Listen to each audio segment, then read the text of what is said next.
What's up, YouTube? It's Wraithyn here, back with another tier list for beginners. This time we're going to be talking about the support role. Super shout out to Genetics. He helped me go through this list. Took us about 25 minutes talking about the different strengths and weaknesses of all these gods that can be played in the support role and where we thought they would land if we were giving them to either a new player who's new to Smite or a new player who's new to the support role. Also, I'm trying to get the channel to 1,000 subs. A lot of you guys watch and aren't subbed. I'd really appreciate it if you could smash the subscribe button. Doesn't cost you anything. It means the world to me. At 1,000 subs, it's kind of a big deal at YouTube, and I want to hit it as soon as possible. So if you do that for me, I appreciate it. All right, digging in, let's get to the list. First off, top tiers, we got Athena, we got Geb, and we have Sobek. We're gonna go through why here really quickly. All right, so number one, Athena.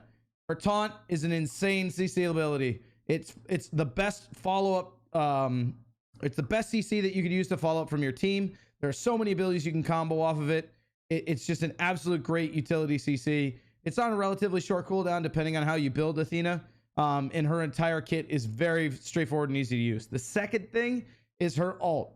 Athena's ult gets you places that you should have been or that you're late to without punishment, right? If I'm a support and I didn't realize that the enemy support rotated over to duo or rotated to a fire giant, and I'm late, my team's fighting without me, if I'm on any other support, I'm in trouble. I'm not going to make it there in time.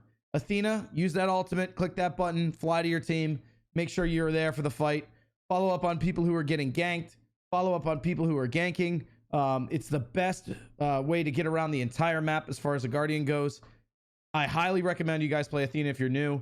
She's going to make up for a lot of positioning mistakes that you're going to make, especially as you're new to the support role. Moving on, we got Geb. Geb's got great mobility with his one. He's got some of the strongest CC in the game with his knockup. Big triangular AoE knockup. It's insane. You can disrupt so many abilities and combos and everything else. His 2 is fantastic. His 3, it's a little harder to hit, but and get good at, but it cleanses current CC. So if somebody's stunned and you use it, the stun comes off. It gives your allies a health shield. So if they're deep, if your soul laner dove too far or your jungler's in trouble underneath tower, you could throw it on them and they could get out. Same thing with your ADCs and your carries. It's a huge health shield that you can give them and keep the enemy soul laner or jungler at bay. Awesome ability. And lastly, his ultimate, giant AoE stun, another one of the strongest CCs in the game. Huge setup for your entire team. Everybody sticks and stays in place. It's a really long duration. It's a giant circular AoE, and it also does percentage-based health damage, right? So no matter how much health they have, that Geb ult's going to take a chunk out of them. Awesome god to pick up. I would say he's probably third out of these three. Athena being first. And then we've got Sobek. Sobek has 2 knockups, a dash that can be used aggressively or defensively. He's got anti-healing, sustain, so he can keep himself healed, and then a CC immune moving ultimate that does a ton of damage. For somebody who's learning how to play Smite or learning the support role, Sobek is right up there with gods that I feel like you have to get good at.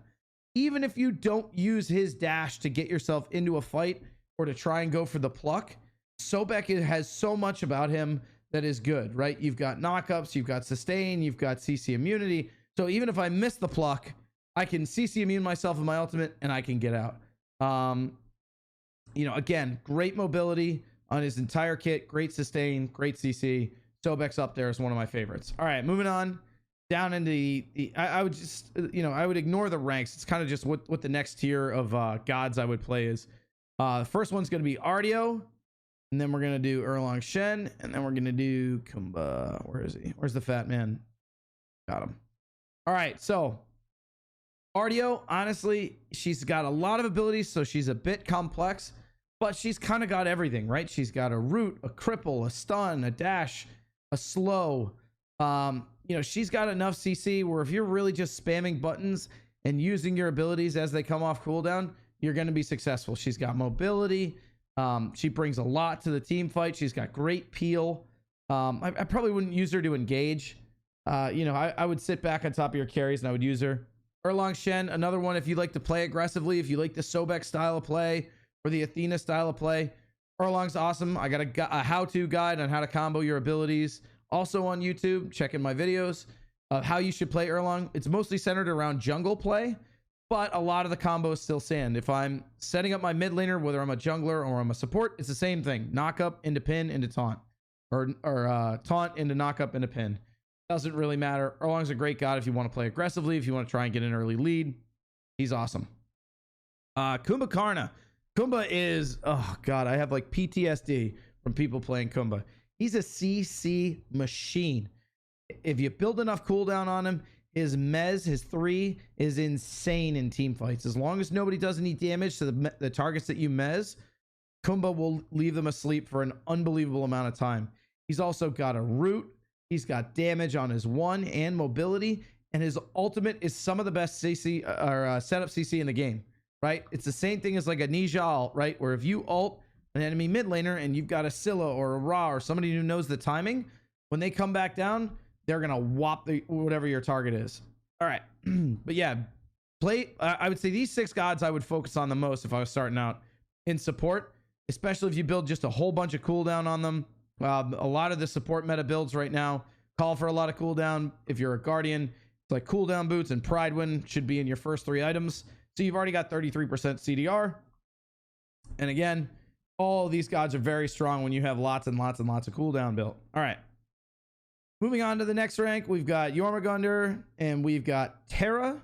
Yorm, you know, he's probably better off elsewhere on the map. I think he's probably a better solo laner and a mid laner than he is a support, but he's safe. His abilities are easy to understand. He does a lot of damage. He has good disrupt, can knock people up. Really good engage with his stealth. And he's got a get out of jail free card with his ult. It's kind of the same concept as Athena as well. If you're late to a team fight, you can use his ultimate to get there. Yorm, I think, is a strong contender for top support god. Just for those reasons right there. Terra, she's up here because her ultimate is like one of the best team fight ultimates in the entire game. It's this huge AoE that heals your allies and does damage to your enemies. Late game, it's a huge heal and it's a lot of damage.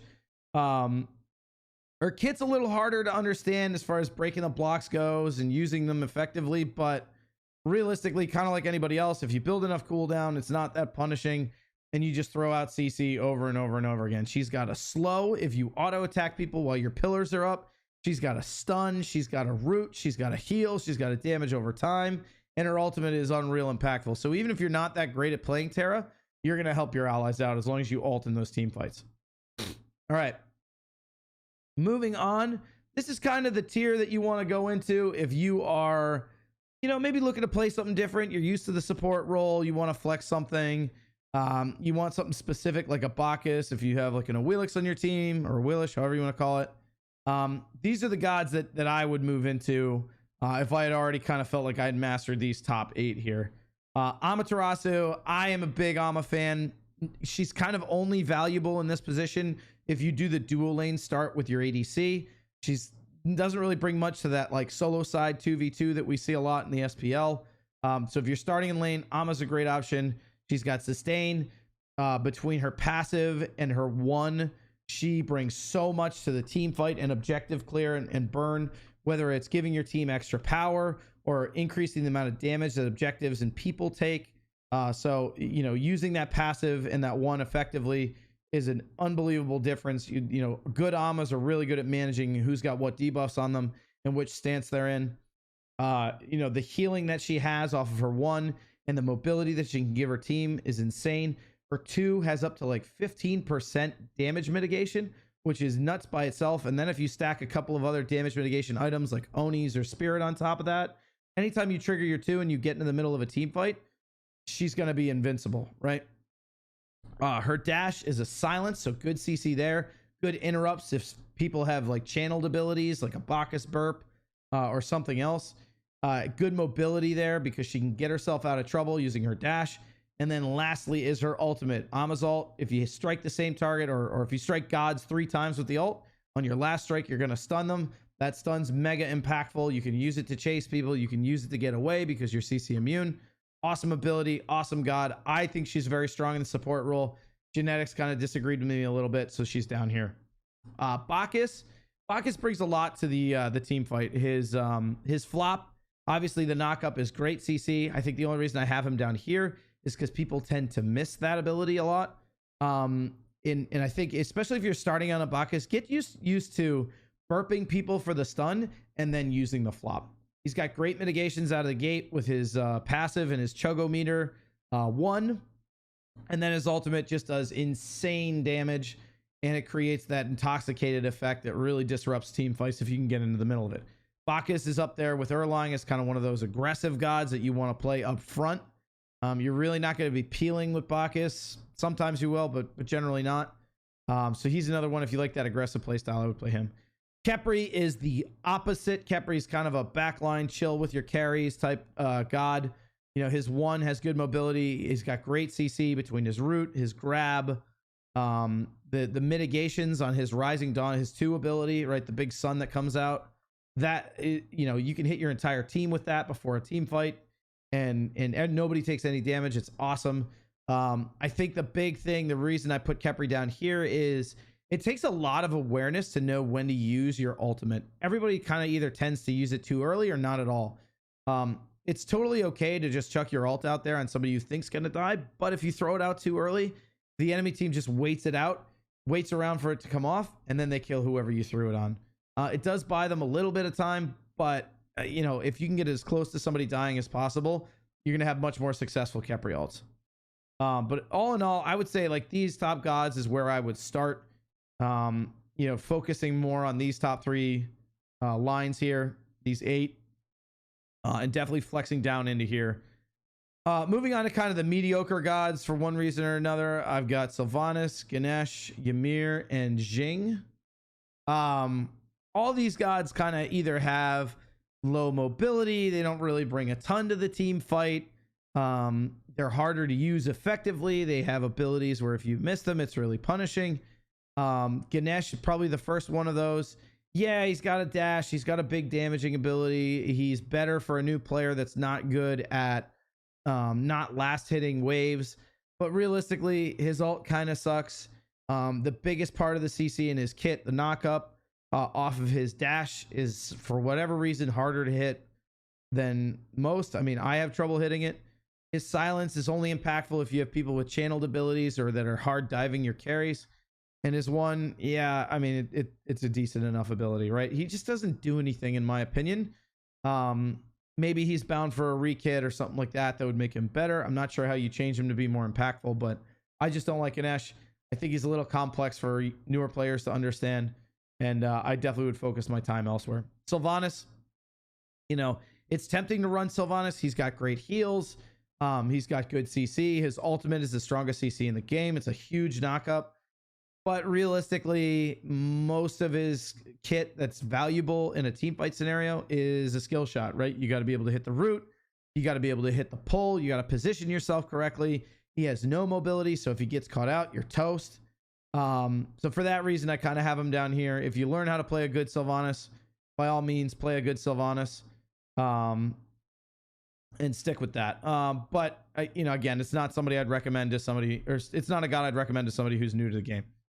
Jing Chen, he's got, I don't know. I was kind of conflicted putting him down here, right?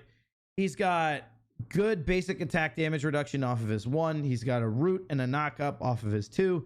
He's got mobility and damage off of his 3. And he has a decent displacement team fight ult. I think that the issue with Jing is that I would much rather have any of these other gods above him than him. He's certainly easy to understand, but if I was new to the role, I'd much rather pick somebody up here. He's good enough in his own right. You don't really see too much of him. You know, but he's certainly one that you can kind of flex if you get bored of these ones up here. Ymir, honestly, his ult really isn't that impactful outside of the slow. He's got 1 piece of CC. You got to be really good at using his wall.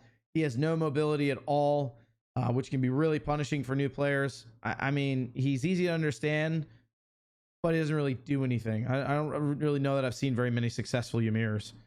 All right, getting on into the harder tier. You got Fafnir down here. And honestly, I'm going to pause. I was going to put Kuzenbo down here, but I'm putting him up in S. He's CC immune. He's got mobility. He's got long distance damage. His kit's easy to understand. If you just ult in the middle of team fights, you're going to disrupt people. Put him on your list. Enjoy him. All right, back to Fafnir. Fafnir, I put down here because if you can't hit your hammers effectively, if you can't hit your ones in your dragon form, he's useless. A lot of people have trouble with that skill shot, even at a professional level. Wouldn't do it. Don't recommend. He does have a lot of abilities. He's got good zoning. He's got good damage. He got good buffs for your team. But man, if you can't get that CC off, you're doing your team a disservice. All right, moving on. We got the two major assassins, Serket and Neja. Neja's down here because two of his abilities put him extremely far out of position, and you need a team to follow up and after you kind of dump your abilities. Not a great position to be in if you're a new player, especially if you can't trust your teammates. Serket, kind of the same thing. If I'm diving into a team fight, I'm ulting somebody who needs to be anti-healed or have damage go off on them or get control on them.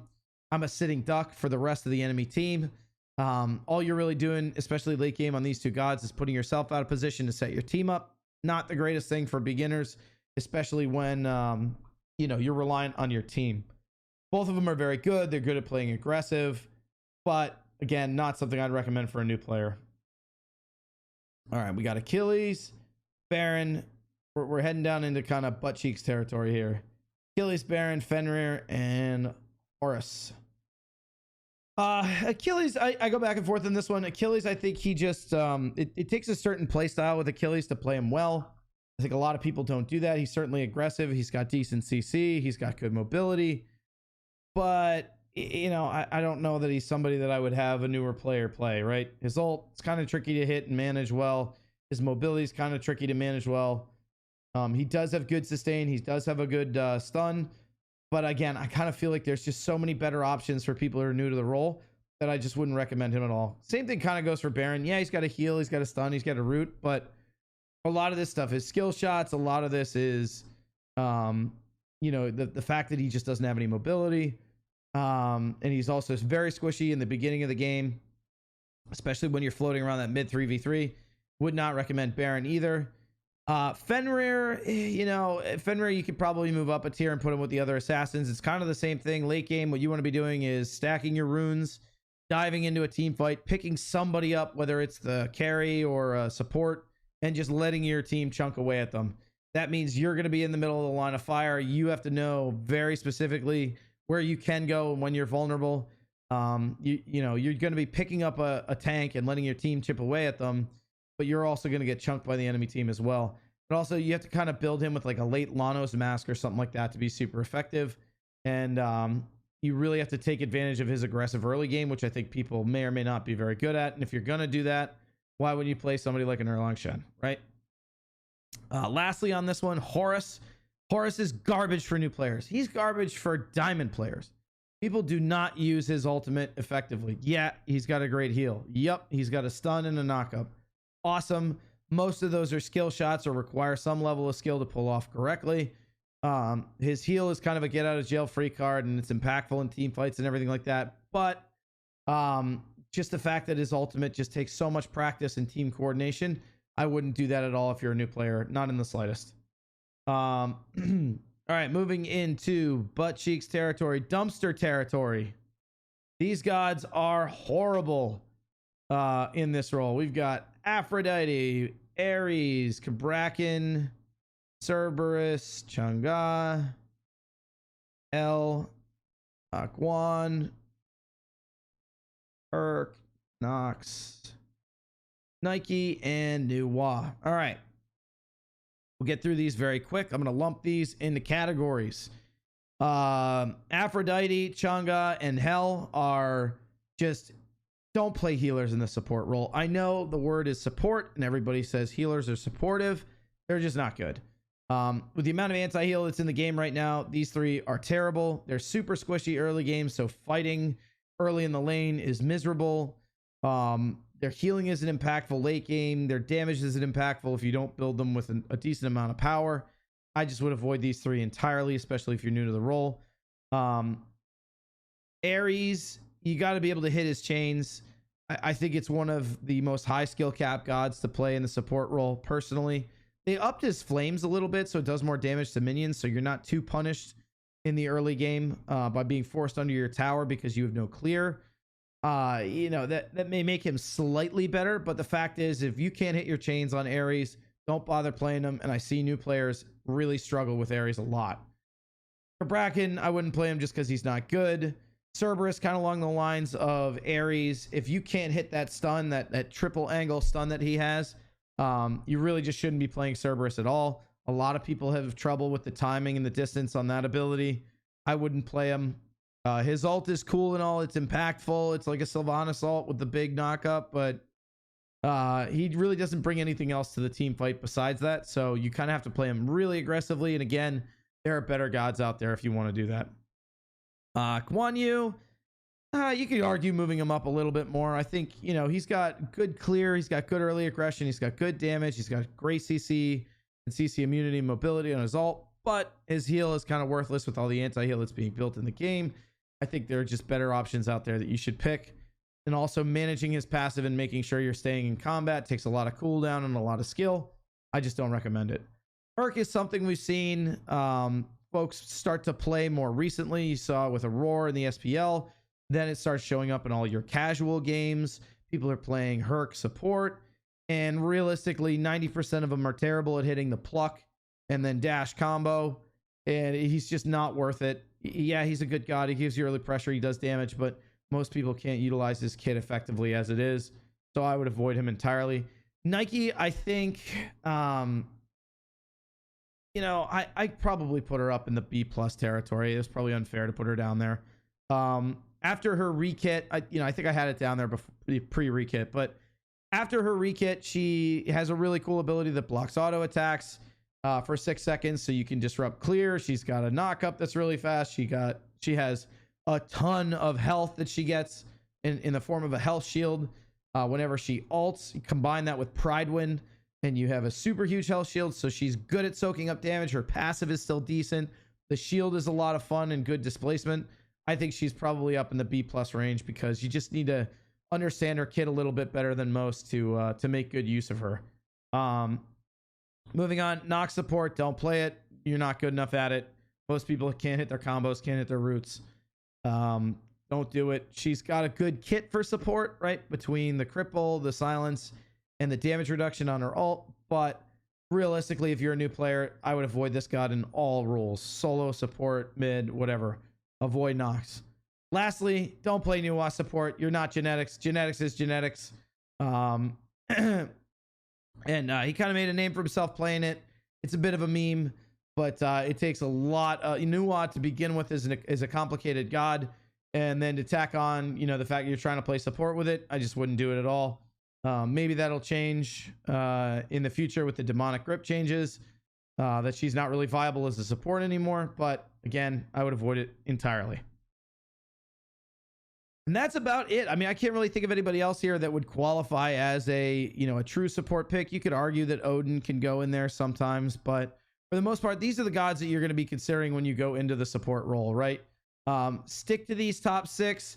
Let me know if that's helpful. Their kits are pretty straightforward and easy to understand. Drop by the stream. You can feel free to ask questions on how to play any of these guys, and definitely hit the subscribe button down below if you guys enjoy content like this and want me to keep doing it. Let me know in the comments what you think about where some of these should be and where they shouldn't be. Again, just a reminder, this is a tier list for beginners, right? So if you're new to the role or you're new to the game in general, this is the list for you. If you're a Masters player, if you're plat or above, this probably doesn't apply to you. And really, when you're commenting or talking about who should be where, focus on these top 9 gods, right? Do you think these gods are in the right spots? Because everything else is, you could argue up or down a couple of different levels, right? Hopefully this was helpful. I hope you guys enjoyed it, and I'll see you on the next one.